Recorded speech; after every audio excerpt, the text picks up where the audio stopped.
El Sala Quinto serà l'equip que visita el Nítid Alzira aquest dissabte, dia 6 d'octubre, a partir de les 17 hores en el Palau d'Esports. El conjunt alzireny acumula 2 victòries consecutives després de 3 jornades disputades i és cinquè en la classificació, encara que això de moment no preocupa massa al cos tècnic.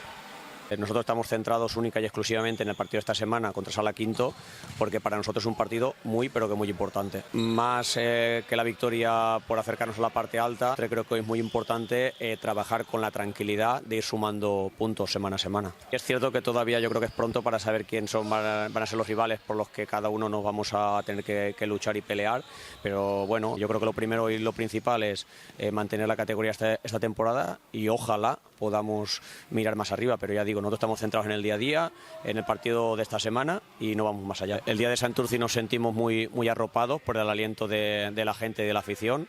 Creo que fue un buen inicio de campeonato de liga con esa inauguración en Segunda División B,